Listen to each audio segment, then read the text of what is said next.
அனைவருக்கும் வணக்கம். நான் தமிழரசி பாலமுருகன். இப்போ நம்ம பார்க்கக்கூடிய பதிவு பெண்களுக்கெல்லாம் தேவைப்படக்கூடிய மிக மிக மிக முக்கியமான ஒரு பதிவு. அதனால் தயவு செய்து இந்த ஒரு பதிவை மட்டும் யாருமே தவற விட்டுடாதீங்க. நீங்கள் கொஞ்சம் ஓய்வாக இருக்கும் பொழுது இந்த பதிவை முழுவதுமாக பாருங்கள். ஏன்னு கேட்டிங்கன்னா, இது நாள் வரை உங்களுடைய குடும்பத்தில் இருந்த பணம் சம்பந்தப்பட்ட பிரச்சனைகள் இவை எல்லாம் இந்த பதிவின் மூலமாக தீரப்போகுது. இதை சொல்லும்போது சில பேர் நம்ப மாட்டாங்க. ஆனால் உண்மையிலேயே இது சாத்தியம்.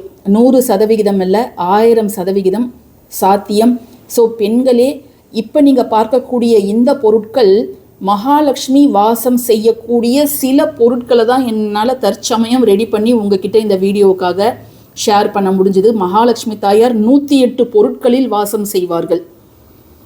அதில் பார்த்தீங்கன்னா முக்கியமாக மஞ்சள், குங்குமம், முகம் பார்க்கும் கண்ணாடி, சந்தனக்கட்டை, காதோலை கருகமணி, அதுக்கப்புறம் ரூபாய் நோட்டு, நாணயங்கள், விளக்கு, கடல்லிருந்து தோன்றிய பொருட்களான முக்கியமாக கல்லுப்பு, அதுக்கப்புறம் சங்கு, ராஜகோமதி சக்கரம், அதுக்கப்புறம் மோத்தி சங்கு, மகாலட்சுமி சோழி, குபேரப்படி அப்படின்ட்டு குபேர குஞ்சம், அதுக்கப்புறம் குபேரப்படி 3 அடுக்குகள் இருக்கும் இல்லையா, அந்த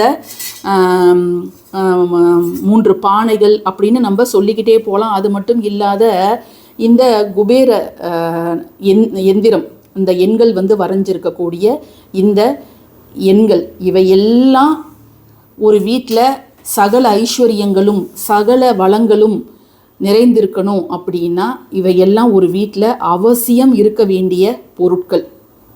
இப்போ கடல்லிருந்து தோன்றிய பொருட்கள் எல்லாம் மகாலட்சுமி தாயாருக்கு ரொம்ப பிடிக்கும். கல்லுப்பு எப்பொழுதுமே நம்ம பூஜை அறையில் வச்சுருக்கணும். அது இல்லாமல் இந்த கடல்லிருந்து தோன்றிய இந்த சங்கு வகைகள்லாம் நீங்கள் உங்கள் பூஜை அறையில் வச்சுருக்கீங்களா அப்படிங்கிறத கமெண்ட் செக்ஷனில் என் கூட ஷேர் பண்ணுங்கள். அது மட்டும் இல்லாமல் எல்லாருமே குபேர சம்பத்து வசி வசி, குபேர சம்பத்து வசி வசி, நான் சொல்கிறது உங்களுக்கு புரியும்னு நினைக்கிறேன். குபேர சம்பத்து வசி வசி, குபேரருடைய அருள் நமக்கும் நம்முடைய குடும்பத்திற்கும் கிடைக்க வேண்டும். ஜஸ்ட்டு இந்த பொருள்கள் இல்லாவிட்டாலும் கூட வியாழக்கிழமை மாலை குபேர காலத்தில் இந்த பச்சை நிற திருநூல் போட்டு ஒரு தீபம் ஏற்றுங்க. அதே போல் இந்த பச்சை நிற குங்குமத்தை உங்களுடைய நெற்றியில் இட்டுக்கிட்டு மனதார குபேரரை நினைத்து ஓம் குபேராய போற்றி அப்படிங்கிறத நீங்கள் வேண்டுங்க. ஜஸ்ட்டு அந்த பெரிய நெல்லிக்காய் இருக்குது இல்லையா, அதை நீங்கள் நெய்வேத்தியமாக வைக்கலாம். அல்லது அவலில் செய்த ஏதாவது ஒரு நெய்வேத்தியம், ஜஸ்ட்டு அவல், பால், நாட்டு சர்க்கரை, ஏலக்காய் தட்டி போட்டு நீங்கள் அவல் எந்த அவலாக வேணாலும் இருக்கலாம். அந்த கார அவல்னு சொல்லுவாங்க, வெள்ளை அவல்னு சொல்லுவாங்க, ஏதோ ஒரு அவல், அதை நீங்கள் நெய்வேத்தியமாக வைங்க. நிச்சயமாக குபேரருடைய அருள் நமக்கு பரிபூர்ணமாக கிடைக்கும். சில பேர் யோசிக்கலாம், இதெல்லாம் எங்களுக்கு ஏற்கனவே தெரியுங்க, இதை என்ன நீங்கள் புதுசாக சொல்கிறீங்க அப்படின்னு யோசிப்பீங்க. இதுக்கப்புறம் தான் நம்ம பதிவுக்குள்ளாரே போக போகிறோம். ஒவ்வொரு வியாழக்கிழமையும் இரவு உங்களுடைய பூஜை அறையில் நீங்கள் முகம் பார்க்கும் கண்ணாடிக்கு முன்பு வைக்க வேண்டிய ஒரே ஒரு பொருள், அது என்ன, அதை எப்படி நீங்கள் வைக்கணும் அப்படிங்கிறது தான் இப்போ நம்ம பார்க்க போகிறோம். வாங்க பதிவுக்குள்ளார போகலாம்.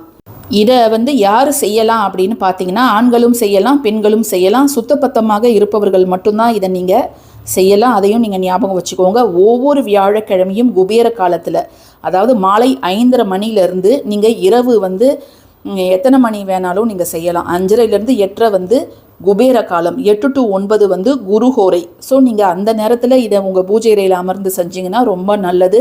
நீங்கள் தரையில் சமணமிட்டும் அமரலாம், அல்லது கீழே அமர முடியாது அப்படிங்கிறவங்க சேர்லையும் நீங்கள் அமர்ந்து கொள்ளலாம்.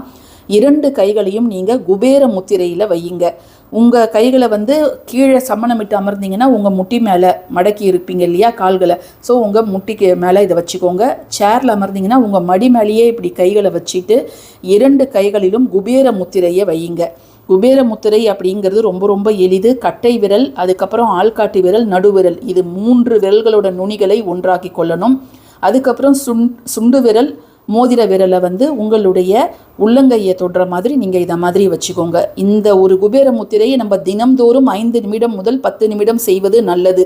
இதை நம்ம செய்வதன் மூலம் நல்ல ஒரு செல்வ செழிப்பு, நினைவாற்றல், ஆழ்மனது வந்து ரொம்ப நல்லா வேலை செய்யும். நீங்கள் செல்வம் தொடர்பாக, பணம் தொடர்பாக என்ன இந்த நேரத்தில் நினைக்கிறீங்களோ அது உங்களுக்கு முழு வெற்றியை தரும். மூளைத்திறனையும் இது அதிகரிக்கும்.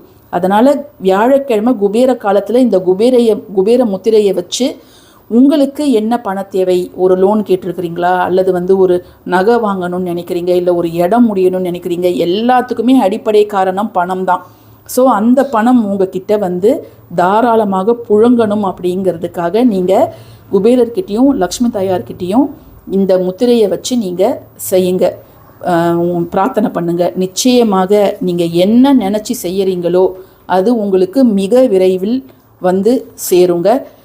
உங்களுக்கு வேண்டிய 2 பொருள், வியாழக்கிழமை இரவு நீங்கள் தூங்கிறதுக்கு முன்பு இந்த ஒரு விஷயத்தை உங்கள் பூஜை அறையிலையோ அல்லது ஷெல்ஃப்லேயோ செய்யுங்க.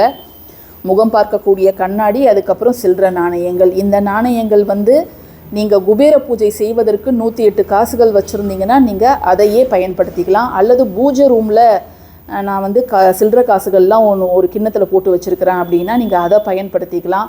அப்படி இல்லைன்னா ரூபாய் நோட்டுகள் ஏதாவது நான் வந்து சேர்த்து வைக்கிறேன் அப்படின்னா நீங்கள் அதையும் பயன்படுத்திக்கலாம். ஆக மொத்தம் ரூபாய் நோட்டோ சில்லற நாணயங்களோ உங்களுக்கு தேவை. அதை இதை மாதிரி கண்ணாடி கிண்ணத்துலேயோ அல்லது இதை மாதிரி பித்தளையோ, வெள்ளி, இதை மாதிரி ஒரு பவுலில் வந்து போட்டு நீங்கள் வந்து வச்சுக்கோங்க. இந்த கண்ணாடி அப்படிங்கிறது நீங்கள் வந்து உங்களுடைய பெட்ரூமில் இருக்கக்கூடிய கண்ணாடி எடுத்துன்னு வரக்கூடாது. பூஜை அறைக்கு நம்ம பூஜை பர்பஸுக்குன்னு சில கண்ணாடிகள் பயன்படுத்துவோம் இல்லையா, அதை தான் நீங்கள் பயன்படுத்தணும்.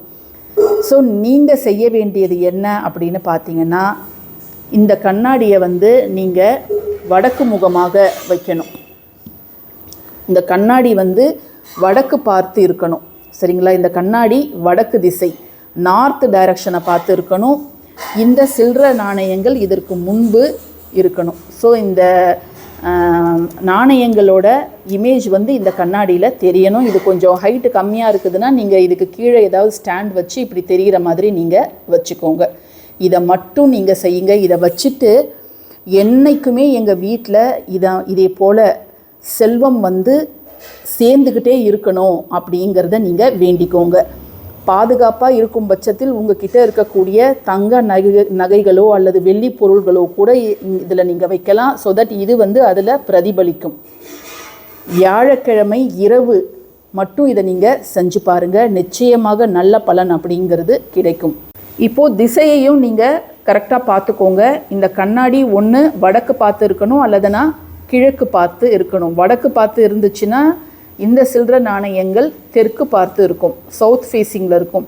சவுத் ஃபேஸிங்கில் வைக்கிறது பிரச்சனை கிடையாது. சில பேர் சவுத் ஃபேஸிங்கை ப்ரிஃபர் பண்ண மாட்டாங்க அப்படின்னா, தெற்கு முகத்தை அவங்களுக்கு பிடிக்காது அப்படின்னா நீங்கள் வந்து கிழக்கு மேற்கு வச்சுக்கலாம். கண்ணாடி வந்து கிழக்கு பார்த்து, இந்த சில்லற நாணயங்கள் மேற்கு பார்த்து கூட நீங்கள் வச்சுக்கலாம். அது நம்மளோட விருப்பம்.